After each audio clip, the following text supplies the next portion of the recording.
All right, everyone. Today we got a special guest on the podcast, our first ever verified one. He's a defenseman for the Toronto Metropolitan Bold. He's played 294 games in the OHL. He's won two OHL Cups with the Toronto Marlboros in the GTHL. He's won a World Hockey Challenge gold medal with Team Canada White U17. He's just completed his second season with TMU. He is the sole reason that Jason Robertson and Quinn Hughes are all stars. Welcome to the podcast, Elijah Roberts. How are you doing? Good, good. How are you? We're phenomenal. We're happy to have you here. You're probably our biggest guest yet. Um, yeah, let's start into it, Nico. You wanna start it off with the first few questions here? All right. So, the first question is, how'd you start off getting into the game of hockey, and who introduced you to the sport? Yeah, there wasn't many people in my family that played hockey. I come from a big family and it was a lot of soccer, basketball, track. And I just only had one cousin that played hockey, Austin Cordado. And, my dad and uncle were kind of close at the time and watched him play a lot. And, my cousin was playing for Halifax when they were playing Rimouski and Crosby was on the team. And it was really exciting to watch my cousin like kind of do something that nobody's done. And my dad was like, I want to put my son in this sport. So he put me into hockey right away. I loved it. I wasn't good at it. I was a good skater, a fast skater, but that was about it. I couldn't turn, I couldn't stop. My hands weren't good or anything, but I loved to skate. So, I just kept with it. And, as time went on, I just started to love it more and more. That's great. And what's your earliest memory of hockey, of playing hockey or watching hockey? Um, Me, my sister, and my dad used to just go out to this little rink in Brampton.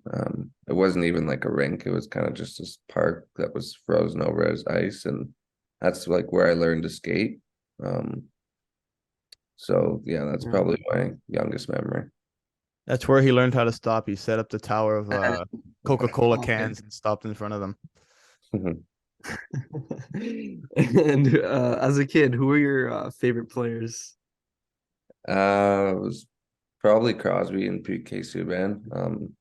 Crosby, I think, just because of how good he was and the fact that my cousin played against him was kind of cool for me. And then PK Subban was just like somebody that looked like me, um, who Mhm. was like, someone to look up to. And I got the chance to meet him when he played in the OHL, and he kind of gave me some good advice.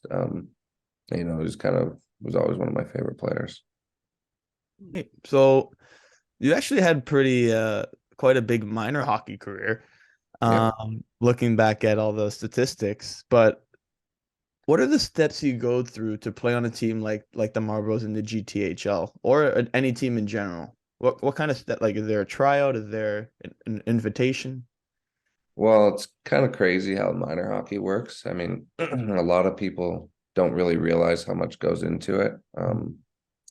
For a lot of teams, especially in the GTHL and teams like the Marlies, JRC, those teams are selected kind of well in advance before the season starts.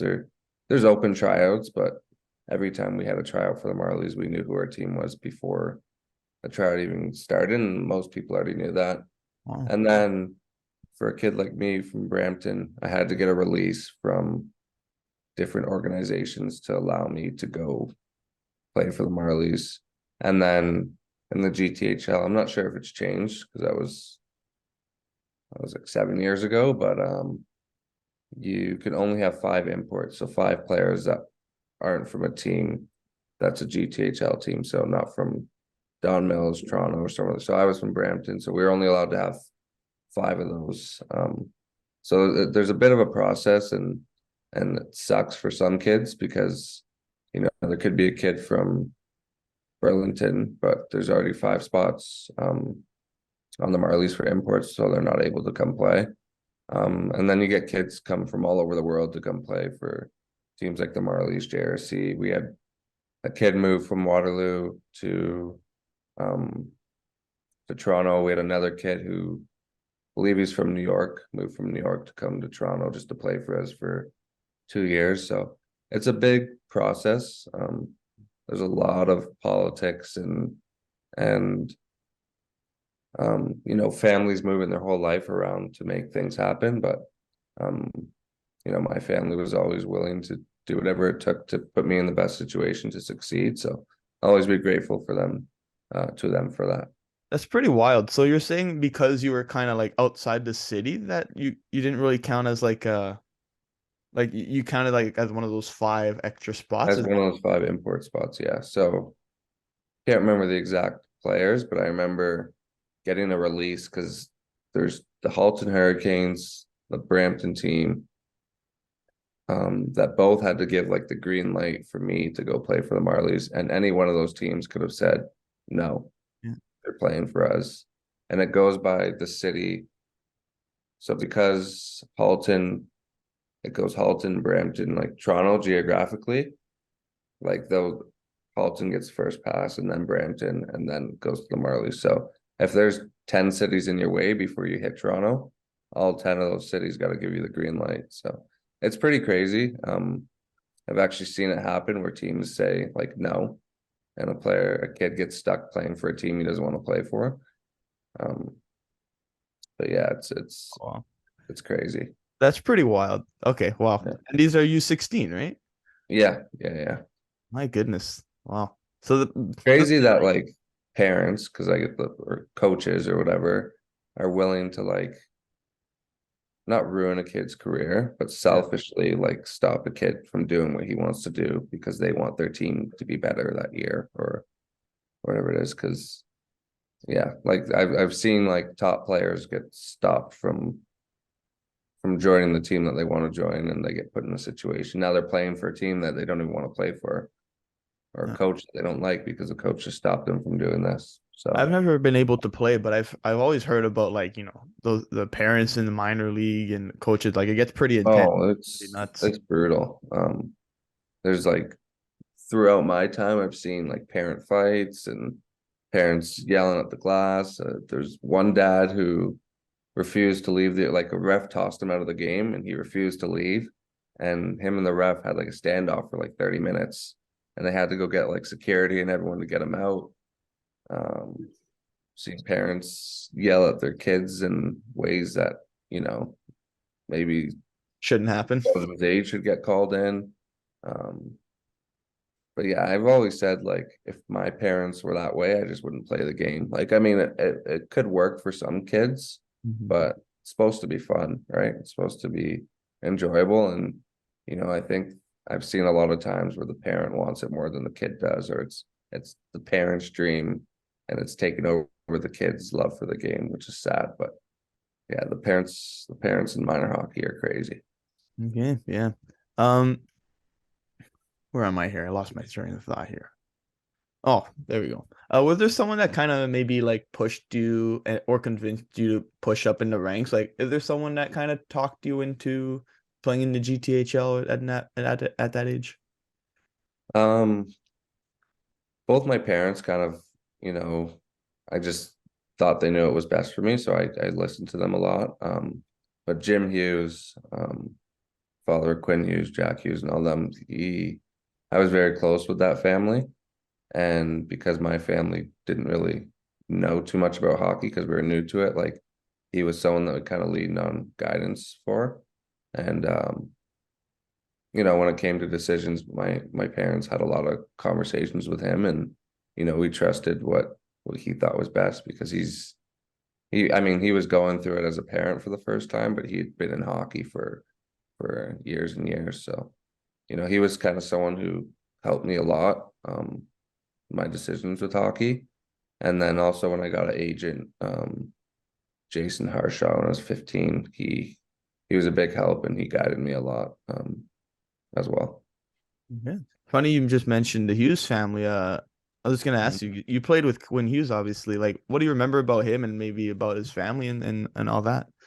Yeah, I think I started playing summer hockey with Quinn from when I was like 7, 8 years old, and then we played on the Marlies 4 years before I got drafted, and he went to the U.S. development team. But he to this day is still a really good friend of mine, That family, Quinn, Luke and Jack, just, we've always been close. And even now, every summer I try and go up to their house once or twice a summer and just hang out for a weekend, and then hang out with Jim and Ellen and just kind of talk and catch up. So they were pretty crucial to where I am, not just in hockey, but in life. They've taught me a lot of lessons and all that. And it's great that, we've been able to kind of keep that relationship and keep in touch, because, a lot of relationships fade, but that was one where, as we were young, we were just so close that, we were able to kind of stay and keep that relationship. It's cool that you still keep in touch with them. You say you go and visit them sometimes. Are they hanging out in Orlando? Is that where? No, they Quinn and Jack bought a house in Michigan. And then their parents' house is about 30 minutes away. So we go up to their house sometimes, go to the parents' house. Yeah, they bought a pretty nice house, pool, nice property, all that. Find any excuse to go there. Yeah, it's nice. Awesome. So you guys won the OHL Cup twice, which I had to learn is the GTHL title, not the actual OHL Cup with the Kitchener and Niagara. Yeah. But so you won it with them a couple of times. What sort of memories do you have, in those experiences and all that? Yeah, I mean, I was fortunate enough to play up a year with the 98s and win it the one time against JRC, who, those two teams kind of always went back and forth. I played with them in the league championships, and that game in the OHL Cup, it's kind of the biggest game in a kid's minor hockey career. I remember before that game, the day before, my cousin had a birthday party at a trampoline park, and I went to the trampoline park and I jumped up on a trampoline and fell off it, smoked my leg. Like my leg was hurting, but I was like, I'm not playing in this game. This is a crazy opportunity. So I played in it, played pretty well. I actually scored a goal, but Michael Kaladitis tipped the goal, but gave me credit for it. He didn't want to say anything. Thought it'd be kind of cool playing up. So I scored a goal, didn't score a goal, to this day credited for it, but it was really Michael Kaladitis. So thank you for that. What a nice guy.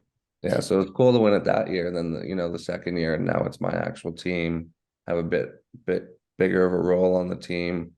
And then like, this is the end of your minor career. What's next? For me, I was pretty confident that I was probably going to go to the OHL. I mean, I was thinking at school, but more leaning towards the OHL. So, and then we were playing against Don Mills, a team that we kind of competed against all year. We beat them in overtime to win our league title. And then, at the Mattamy, again, beating them in overtime was kind of sweet for us, probably bittersweet losing to the same team twice in overtime for them. But, just, that was a real great experience and loved it. And I always say, like, and you talk to a lot of people, whether they're in the NHL or OHL, like, minor hockey is like the last years of like pure fun before it becomes a job. Like, as soon as you hit the OHL, you're fighting for your spot every night. If you don't play, you can get traded. Like, you don't play well, you get traded. It's a lot more of a job than it is just fun. So it kind of affects your life the way you play, like later. Yeah, it's your life. You play well and all this, you could get drafted and get a career and make money out of it. If you don't play well, then maybe go down a different path, or the relationships that you build, maybe you're not going to be a player, but all of a sudden you're a coach or scout or something. So it truly does become a job. I loved every second of it, but minor hockey was the last little bit of like where it's just fun and nothing else really matters. Lastly, about your minor career, I thought this was pretty cool. So you competed in the U17 World Hockey Challenge and won gold, obviously playing against the Russians in the final. What do you remember about that experience? Because that's probably pretty cool as a kid to play, against other nations, like it's the Olympics almost. Yeah, that was really cool for me. I initially was very disappointed and like very confused, because they have a selection camp before they make those teams in the summer, and it's like 133 kids or something like that across Canada. And I was a second round pick to the OHL, and I had a good. There's a little tournament, OHL Gold Cup, that you play in before that, and then from that they select kids. So I had a pretty good finish to my regular season with the Marlies and the OHL Cup and all that. And then I had a pretty good camp with that, and I was a second round pick, but I didn't get invited to that selection camp. And pretty much if you don't get invited to that selection camp, like you're not going to be on one of the Canada teams because they pick from that team. So I was pretty disappointed, and I got over it fairly quick because I was like, you know what, I'm going to the OHL. That's what I got to focus on. So I didn't make that camp, but I made Kitchener, and I had a really good start to my OHL career with Kitchener. And so then the teams came out for that Canada team, and I wasn't on it, and I wasn't surprised because I didn't get a camp invite. But then a player got hurt, and I got a call after one of my games, and they were like, "We want you on the team. You fly out next week." Look who came crying back. Pardon? Look who came crying back. Yeah. So I was just like, one of the best phone calls I've ever received. I was like, I didn't think this was something that was even an option, and now, I'm getting the call to go play for Canada, and for me, it was pretty cool. Like, that's something that like nobody can take from you. Getting to like wear the Team Canada jersey and being one of, I think it was 66 players in like the entire world or in all of Canada for your age to like get that opportunity was pretty crazy. cool. That's crazy, especially for like U17. That's like at a young age like that. Yeah, that's pretty cool. Yeah, so it was really cool. And then when I got down there, I kind of knew like I went into it thinking like I was just the extra. I might not play a lot of minutes and all that, but when I got to practices in camp, like I realized like I fit in with these guys, like I could play just as much as they can play. And, I made sure I was always on my best behavior and focused and all that. And, I started off as a seventh defenseman, but by the end of the tournament, I was playing in the top four and getting minutes. And I think I was a big part of us winning that championship. So it's kind of crazy how I went from not even an option to being a big part of that team and winning gold. But that was a pretty cool 2 weeks. Made some friends that I still kind of keep in touch with from that tournament, and it's something that I'll probably never forget. Where was the tournament? In BC. Okay, is it always there? I've noticed the upcoming one is there as well. Or no, they switch it every year. yeah, okay. I can't remember the exact city in BC, but it's like Deer something, Deer Ridge, or I don't know, somewhere in BC. Red Deer? No, not Red Deer. That's somewhere else, right? Anyways. Yeah, somewhere else out there. Anyways, you had some pretty cool players on that team. From what I remember, Nick Suzuki was on that team. Suzuki, actually, I don't think Suzuki was on that team. Robert Thomas, Owen Tippett, Velarde, was he there? Velarde, Morales. That's pretty cool. Or no, Morales wasn't with me. Do you ever looking back now, do you ever see like maybe like these little, everyone has their different playing styles. Do you still see like a little bit from when you played with them that you see in today's game? Or yeah, I mean, I think like that's the year before your draft year. So okay, yeah, they're already getting there. Yeah, they're getting to where they're going to be as a player. But yeah, I mean, and some of those guys like didn't surprise me that like they're in the NHL now, and you can see like not just from how they are on the ice, but how they are as like pros. But yeah, we had a pretty good team. We were close. I think that was the biggest thing because every team there was good, but we were really close as a team. It's funny also in that tournament, we played against Sweden, and Liljegren. Yeah, I saw that. Had 17 shots on goal one game, and I remember thinking like, this is the best player I've ever seen. And I remember at the time he was ranked. The year after that, he was ranked number 2 in the draft behind Klim Kostin. And I think he had mono and all that year, but he was the real deal. And I think he still has a chance to be in the NHL. He's young, but I remember he had like 17 shots on goal, and like every time this guy touched the puck, he was just doing something miraculously. So Wow. Little nugget from Scout Roberts. yeah, Timothy Littlegood. 17 shots on net 17 shots. I as a don't know if defenseman. you can find the box score, but he As a defenseman, right? as a defenseman, yeah. Wow, that's wow. I'm happy I asked you about that. That's crazy. Yeah. That's crazy. Yeah. All right, Nico, you got OHL talk with Mr. Roberts over here now. Yes. So looking at your time in the OHL, how were you brought in and were you drafted? That go? Yeah, you were drafted, right? Second round, you said? Yeah, I was drafted 32nd Yeah. by Kitchener, and I kind of had a feeling it was going to be Kitchener, but you know, you never know until it's official. You know, I went out for a visit with them, watched the game, Kitchener versus London in the playoffs. Got to meet everybody there, and you know, I knew that they had really liked me, and I thought our meetings and interviews all went well. You know, but then there's always a chance someone else takes you. I also really like Niagara, funny enough, that I ended up playing for both of them. But Niagara had 2 picks in the first round, and then their next pick was after Kitchener's in the second round.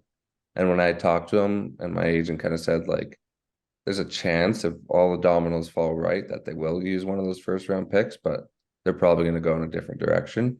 And the day of the draft or the night before, my agent said, you're probably going to go 32 to Kitchener. So, I mean, there's a lot of people that kind of have the surprise of not knowing where they're going, but I kind of was watching it and thinking like I'm going 32 to Kitchener. And I was even seeing like a lot of kids want to be a first rounder, but I was like, I'd rather go 32 to Kitchener than be 10th overall to a different organization. So I watched it. I went to my uncle's house with my family and a couple of my cousins and stuff like that, watched the draft. Was pretty excited when my name got called. Shortly after, got a call from Murray Hebert, who was a GM at the time, invited me down. They had a jersey ready for me and gave me another tour of the arena. And, you know, it was pretty cool. Gave me my equipment, which was something like as a kid, you get real excited to get the equipment. The fact that I got it so early, like I was just finding random reasons to skate at different places so I could wear the equipment. And then yeah, not long after that, there was the Gold Cup that I was talking about, which was in Kitchener, which was kind of cool being in the city there that I was going to play for. And then I signed with them shortly after that. And then I went to training camp. In my first year, we had a pretty competitive team, one that I thought was good enough to win the entire league and go to the Mem Cup. And for most of the year, we were in like the CHL top 10 rankings. We were beating teams like Erie and London, who had Marner and Dvorak and Kachuk and Strome and all those guys. And every time we played those guys, it was competitive. So, and I was playing, which was good for me because I was having a good start to my career. So, yeah, that's kind of how all that happened. I had a good training camp, made the team, had a good start. Kind of just had a really good first year overall. Mike Van Ryn, who was the head coach at the time, to this day, probably my favorite or one of my favorite coaches, you know, kind of was really important with me doing well there. You know, he said, like, you're a young kid in this league, like, don't be afraid to make mistakes. Not going to get upset. And kind of a coach giving you that like green light and guidance and confidence is pretty huge. So, yeah, I had a really good year there, and that's kind of how things got started there. Yeah. And how did you feel playing your first OHL game? Was like the level difference, as far as like competitiveness as well? Like, how did it feel? I think so. We played in preseason games, which was, you know, it was a different change in pace, but it was still like a lot of kids from camp and junior and all that. So it was good. I thought I played well too, but the first actual game, especially being in Kitchener, who gets a ton of fans, it was like a sold out game. There was like going from playing in front of just parents and friends to playing in front of like 7,000 people and home opener, like they announce each person and all that. So it was pretty, you know, like you get a bit starstruck looking at all those people. But I think after my first shift or two, it was kind of just like, you're in a game now. You've done this before. Yeah. Just play. And and my D partner, I think I played with Frank Hoare on my first game, who was like a fourth year guy on the team. So I was playing with someone like a vet. We were the better team, and I was given kind of that guidance and the play, but it was a pretty good experience. Sorry, can you hear my dog in the background drinking water? Barely. Is that I didn't even know what it was. No, I it's didn't- fine. It's Nah, okay. You're good. You're good. Don't worry. So you were moved from the Kitchener Rangers to the Niagara Ice Dogs. Explain what the transition was like and why it happened. So yeah, was it a trade? yeah, it was a trade. Okay. My first year in Kitchener I thought was really great. I played well, I played a lot. I was playing like as a 16-year-old, I was playing in the top four at times, which is like unheard of. And No big deal. yeah, so I had a really good year, and then there was a whole new, all of our coaches, because as a team we had a good year. They got promotions, like Mike Van Ryn went to the NHL, Daniel Kachuk went to the NHL as well.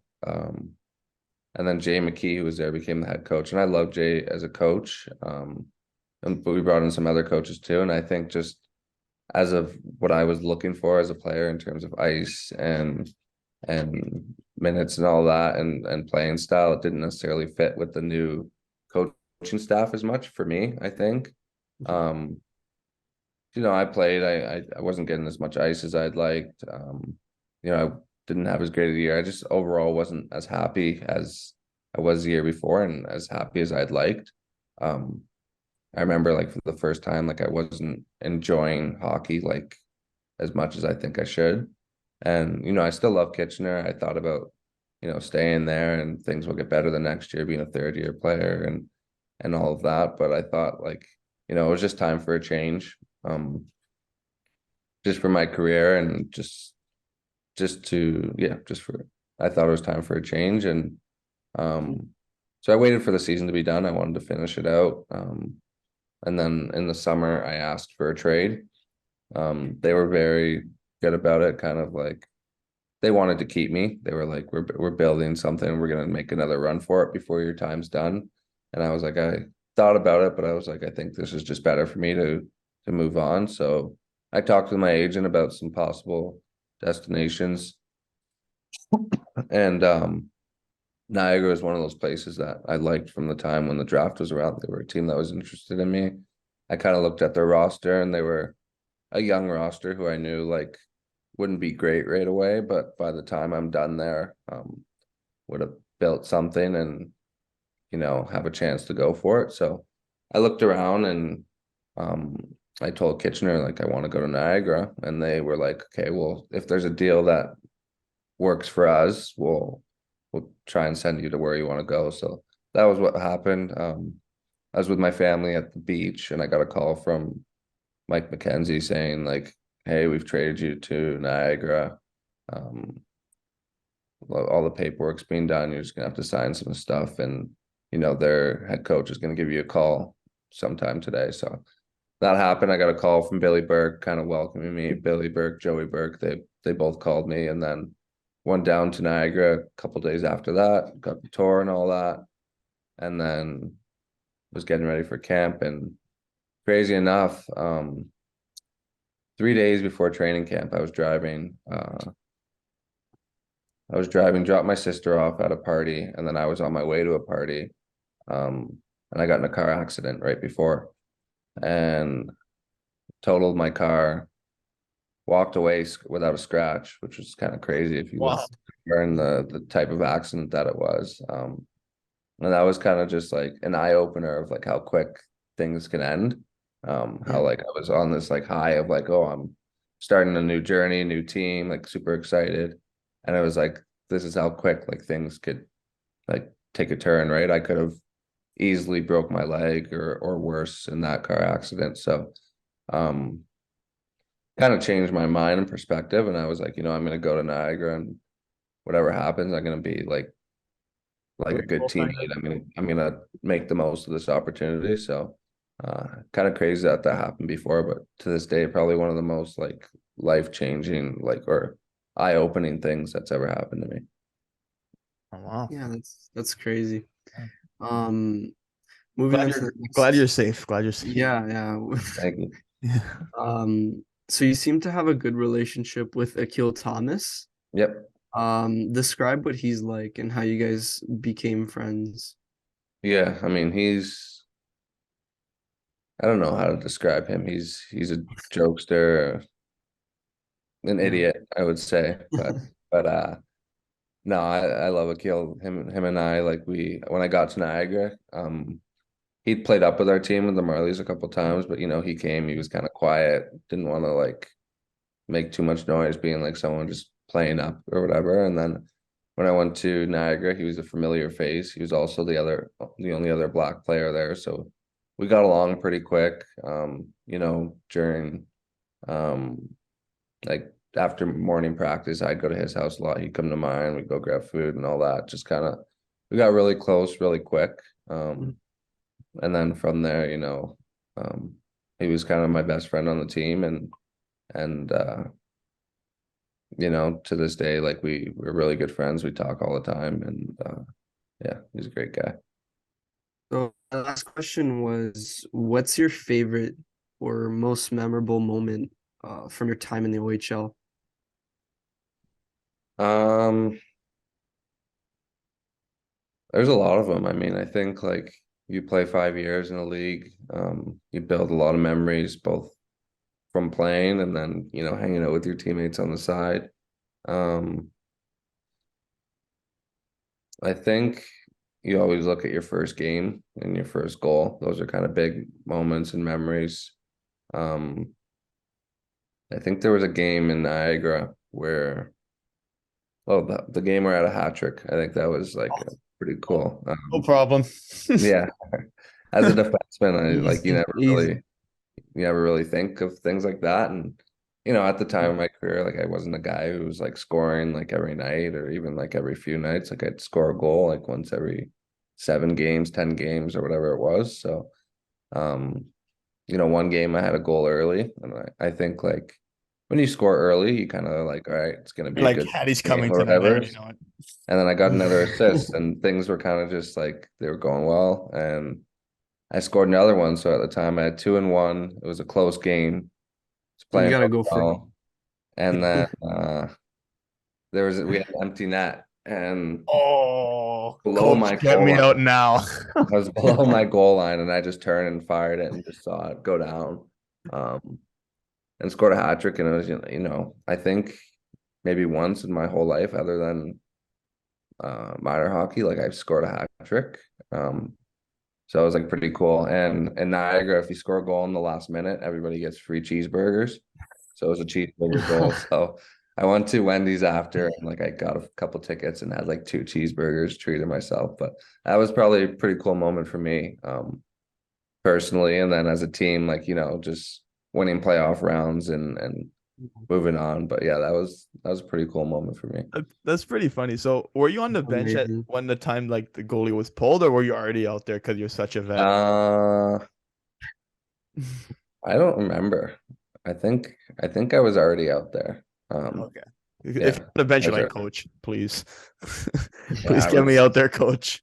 but it was a close game, so he wasn't going to make decisions based on just me trying to get a goal because we Exactly. trying to Yeah. trying to win the game. But I think I was already out there, and um, it's actually something like I work on in practice. Like I'm sure other guys work on it too, but like just shooting at an empty net because like a lot of times like players don't want to do it because they don't want to risk the ice. But Yeah, I if you see. have it, you feel like you got a good chance of hitting it, like feel you should take the shot every time. So I thought I could hit it, and I was like, I got 2 goals. Things are going well. I'm gonna take the shot, and I did, and ended up scoring. So it was a pretty cool moment for me. There you go. I bet Lilligren doesn't It's a have. nice little story. Yeah, Yeah, that's a good one. That's a good one. Cheeseburgers for everyone. yeah, Okay, so obviously you move over to TMU. Everyone has their kind of, I think last year I talked to Cole Purby, you know him from UFT, and he told me like, it was a tough transition from, club hockey to school hockey, and the main reason was because of COVID. Like everyone has their COVID story. What was kind of your stories, and was that like the main reason of the switch? yeah. I mean, So my OHL season got cut short because of COVID. I remember when it first started happening, like we were taking it as a joke. We were like, oh, like COVID, like Boo-hoo. we're not gonna get COVID. They're like, and then there was one case in like all of St. Catharines, and we were like, oh, like there's no way anyone's gonna get COVID. Like it's not big enough that anything's gonna happen. And then that was like on the Friday, and then like on the Sunday, it went from like one person having it to like The whole world. 150, 200 people. And we're like, okay, I guess it's getting like kind of serious. And then that whole thing in the NBA happened with Rudy Gobert. Yeah. And then they shut down. I believe they were the first one to shut down. And then that was kind of when it was like, oh, like we actually might be done here. But even still thinking like there's no way, like we'll be done or whatever. So then we still played. I think we played in Ottawa. We got killed like 9-1 or something like that. And then we came back for practice. And then that was when I kind of started to realize like that was probably my last game and these are probably my last practices. So we went out for a practice and like me and the other OAs, Castleman and Laudnia like knew like this was probably it. And then we had a team meeting after and they were like, yeah, we're gonna send everybody home, but we'll be back in 2 weeks to like hopefully be back playing, if not playing, at least to kind of like have dinner and a proper send off. And within those 2 weeks, things spiked and like we didn't come back because it was just there was no need. Yeah. And it's kind of like you're hoping like, oh, maybe in 2 weeks we'll be back. Like that's Yeah, kind we're of hoping everyone we're like thought. in 2 weeks we'll be playing again and there'll be some sort of league restrictions, if anything, like maybe no fans.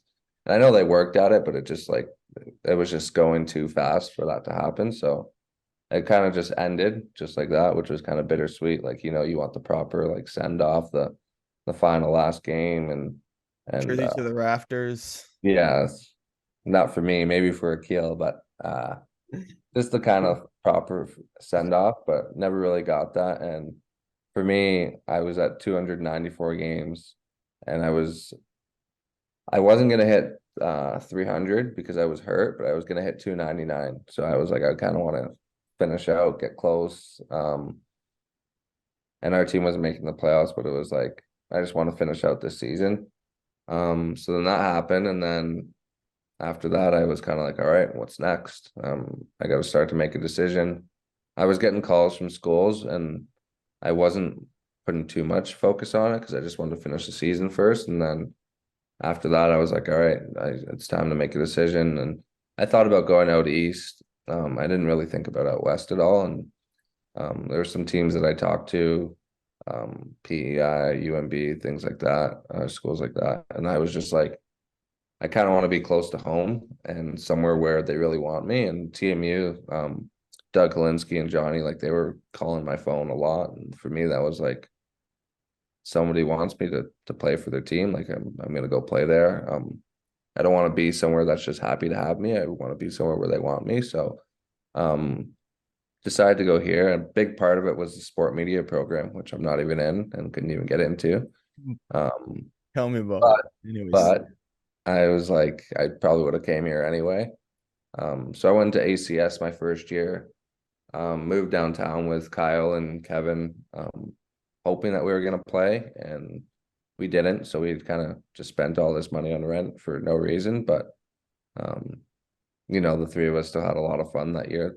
That was probably our most fun year, even though we didn't play hockey, because we just, I guess there was like no care in the world. We were just doing whatever. Right.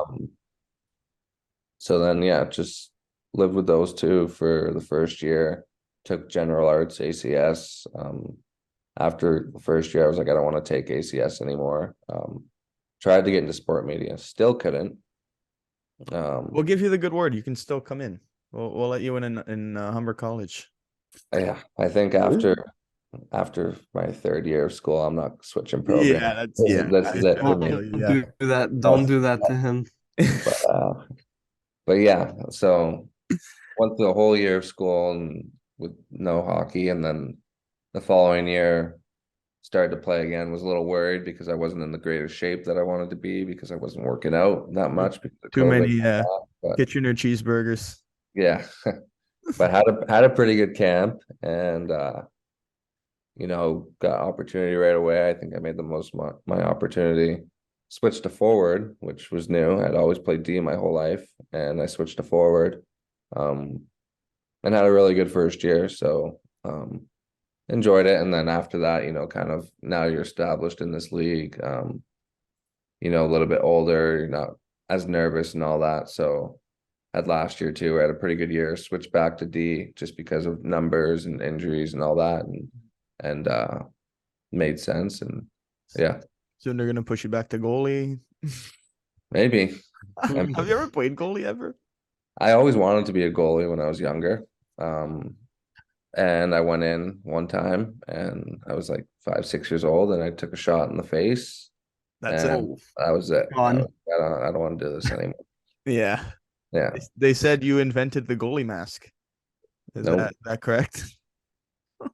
No, I was a one and done for me. I still love playing road hockey goalie, but I was Yeah. like, nope, I'm not doing this. Yeah. Although I always wonder if I'd stayed goalie, how things would have went, because that's the one sport where it's like you stop pucks, you got a job. There's no other like politics as much Yeah. as like other things, right? Yeah, exactly. I don't mean to backtrack from the school talk because we just got into it, but I needed to ask. You can just go quickly. Like, what was Jason Robertson like? You got to play with him. I mean, funny enough, his first game with us, he was like, because we'd built like a super team that year. Like we had Robertson, Studnicka, Lodnia, Kill, like you just name it. We had a bunch of guys.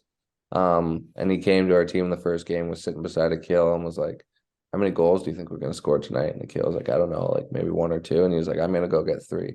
This was like his first game with us. Like, I don't even think he had practiced with us yet. And Akil was kind of just like, okay. Sure enough, he went out there, scored 3 goals.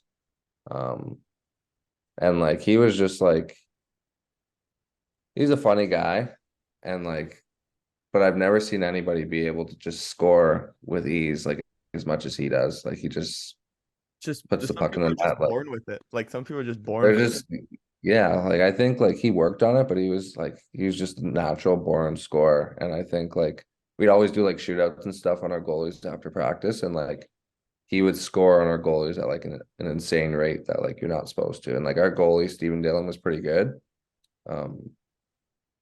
But yeah, he was good, and I've never seen anybody, I mean, personally or that I've watched, be able to score 5-hole better than he does. He just, it's like natural for him. And I've actually watched him a lot to learn for myself, because I don't like, if you watch me at TMU, I try and go 5-hole a lot. Hopefully no goalies watch this interview, but I go 5-hole on my breakaways. But a lot of that is from watching him and like seeing how he does it. He's bluffing. He goes high glove. Something you'll never know. Now the goalies are second guessing. Yeah. Anyways, so obviously you changed from the OHL to U Sports. What's the big what's the biggest difference between these two leagues? Because they're obviously different in competition and what you play for. Yeah, well, I came to U Sports and I was a rookie again, but I was a 21-year-old rookie and I was playing amongst men, right? Whereas at the OHL, like, I mean, as a rookie, you're playing against older guys, but Kind of you're- same age gap. it's same a year. lot different. Like everybody that you're playing against is like fully grown, like they're developed, they're a lot stronger. I wouldn't say the game was faster, but it was more like physical. It was harder to score, harder to get things, because it's like these guys are just more like the details are more there. And I think a lot of people don't realize how good our league is. It's made up of all former junior players that were either just not at the level to just advance to the AHL or whatever it was, but they were close. And then a lot of guys in our league are like late bloomers. Like you look at Kyle for an example, like he was someone who couldn't necessarily find his foot in the OHL, but once he was given an opportunity, he was able to thrive. So I think the biggest thing is just everybody's older, more details, and I think truly like it was harder to play in this league just because it's more physical in the details, and it's harder to get things. I have noticed that it is pretty physical. Yeah. One thing Gretzky said, do you know the Spit and Chicklets podcast? I've like see it sometimes. I don't really watch it too much. So they had Gretzky come on one time, and he said like the lower the league is, the more physical it is. Like Yeah. minor is like more fit, like Pee Wee's more physical than Bantam more physical than junior, and so on until you hit the NHL. Do you Mhm. think like that's? Have you noticed that? I watched the NHL and I honestly think like it would be easier to play in than the AHL Sometimes they or just some of like, these leagues because it's like yeah, it's all about like there's not as much hitting and stuff, but everybody like the details are there. Like everybody's passes are on the tape. Like the shots are like good quality shots. Guys aren't going to dump the puck and missing the puck. Um, but in terms of like actually playing, like there's not as much hitting. I feel like there's more space to do things than there would be in like the AHL or a different type of league. And obviously I haven't played in the NHL, so I could be completely wrong, but I think like you look at the AHL and it's a lot grindier and there's hits everywhere and you have like no time and space with the puck. Where you watch the NHL, there's actually a lot more time and space in some of these other leagues. like you'll pick up the puck from a dumping, but if the player meets you at the board, usually in these lower leagues, they're gonna connect you to the board. Where like as in the NHL, they'll kind of just try and intercept the pass or Yeah. do a stick Well, kind in the NHL, like everybody in the NHL for the most part was a skill guy in the league that they were in before. yeah. Even guys like Zach Cassian who have like a grinder role, like I'm sure if you looked at his junior Yeah, stats, that's true. Yes. he's got a lot of goals and all that. So a lot of them aren't guys who are like big hitters and stuff. They're skill guys who have now been like now they have a role to play a different style because there's not that same role in the team for them anymore. So whereas if you look at the AHL, there's a lot of guys who are like tough guys and fighters and big hitters and 6'5", this and that. So yeah. Right. Um, so you kind of touched on this, but what's it like being a student athlete? It's not that hard to be honest. I thought it would be a little bit harder. I think part of it is because Challenge me. I think Give me a challenge. I think because it's all online. Like it's just or it was all online. I think it's harder now that it's in person, but when it was all online, it was like, okay, like At least you can do it from your bed. I do it from my bed and then like I just do it like I don't have to go anywhere. I'm in my bed and then I'm at the rink and then that's it. Yeah. And even like tests being online, like I found it like easier to do online Yeah. Hey Google. than in person. Well, I get connected to Wi-Fi. Oh, you're talking to my Google. Sorry. Yeah, but yeah, I think this year, like it being in person, especially because I had a placement, it became a lot harder. And like I live in Brampton now, so like waking up to drive all the way there or we had practice every morning, but there was times where we had a day off from hockey, but at an 8 a.m. class, and it's like I don't want to drive all the way down for an 8 a.m. class, so it became challenging in that way. And then my placement was kind of challenging just because it took up so much time. And also who likes school as well. You're going somewhere like you probably don't enjoy sitting in lectures, do you? No, Yeah, not exactly. really. I feel like I'd rather like I've always been with school. Like I think it's great and I think you could learn a lot, but I think you learn a lot more from like the real life and being like talking to people and being involved in things. So I like lectures, but like the other day I was like at a dinner with somebody and like I learned so much in an hour span where it was like I think if I was in a business class, like I don't think I would have learned as much in 3 hours as I learned in the 1 hour. So there's still lots to learn in school. And I have learned a lot in school, but I just like the 3 hour lectures, I'm not into that much. I like more like small group, like things where you're actually interacting with people and learning like that way. Go to school, kids. Go to school. So at the beginning of the year, you and your partner welcomed your beautiful daughter into the world. What aspects of your life changed now that you're a father?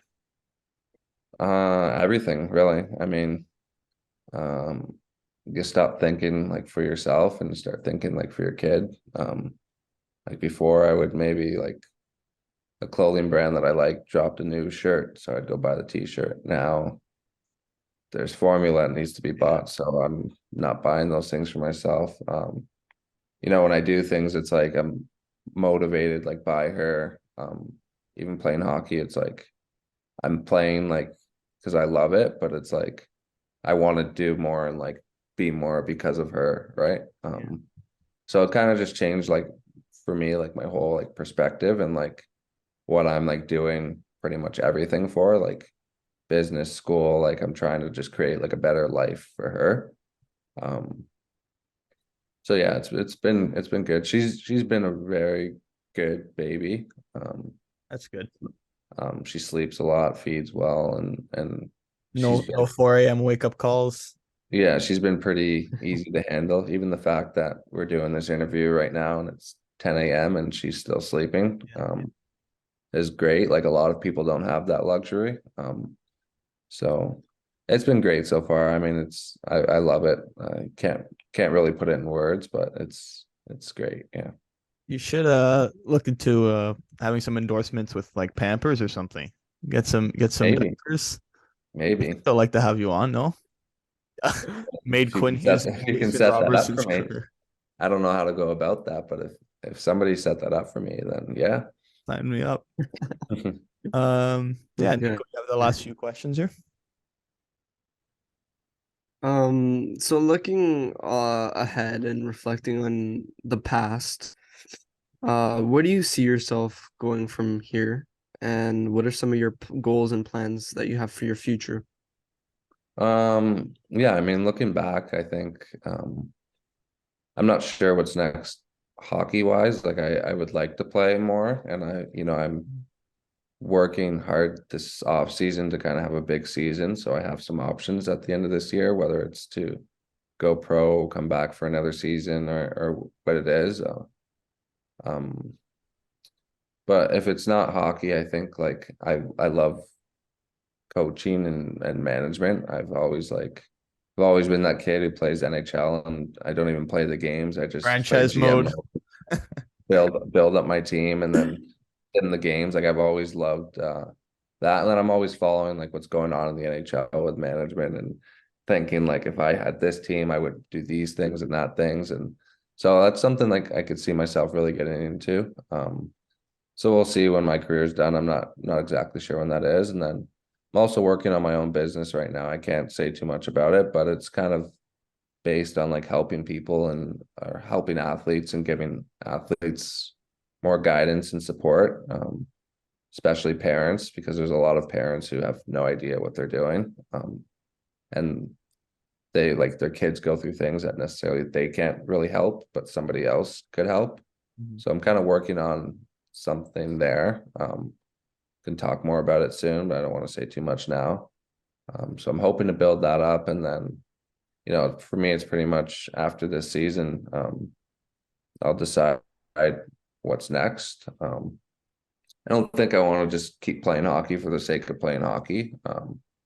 I think now, like I have a daughter now, like I don't want to just go move out to somewhere in Europe to make pennies instead of, getting started on my career, whatever that is. So, I think it's either going back to school after this year or accepting like a big time offer, if that makes sense. But yeah, I can reflect on my career and like I've won a lot, I've done a lot, I've met a lot of people. So, overall I'm happy with how my career went. I didn't make the NHL, but I've got a gold medal. I've made some lifelong friends. I've gained a lot of experience. So those are some things that might be next, but ultimately, like, not sure until I get to that point. Did Shanahan offer you did he invite you for an interview for GM role? No, he did not. Akil signs a new deal and you're like, I play a lot of franchise mode. That's not a good deal, buddy. No, no. But yeah, I mean, I know a lot of people within the sport, so like it's something like hopefully one day, like I see Dubas being a GM as young as he is, and Yeah. like that's something where it's like I feel like if I could do something like that, I can get into those roles. So, it's something that's hopeful for me, and I'll work towards that at some point, whether that's next year or 10 years from now when I'm done playing. But yeah, it's kind of something I have some interest in. Yeah. And last question here.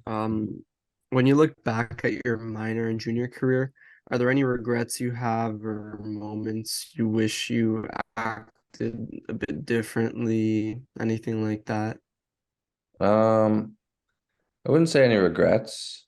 Because anything that like didn't go well for me, it was just like a learning lesson. Even like my times in Kitchener where I wasn't the greatest for me, like that turned me into a better person, better teammate.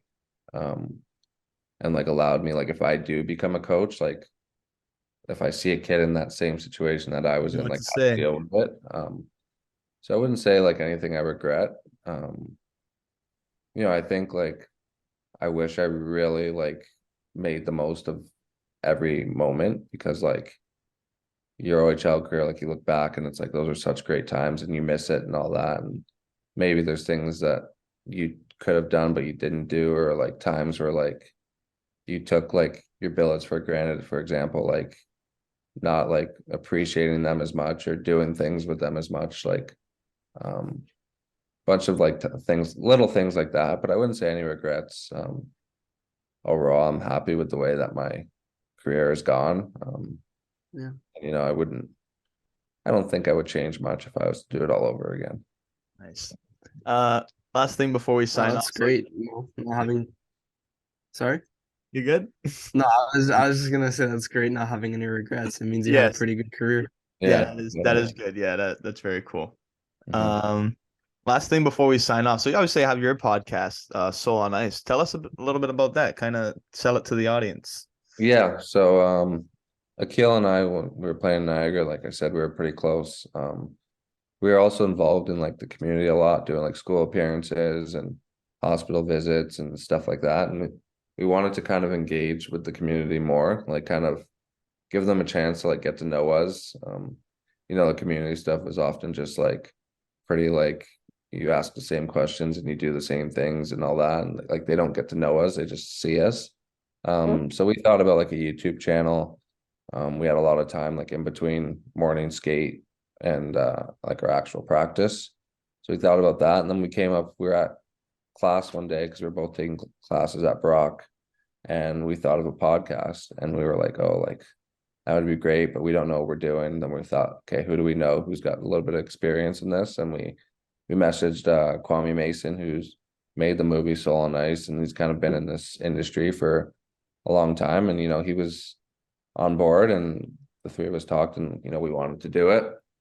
And we talked a little bit about it, had some ideas, a couple meetings, and then it kind of just died out.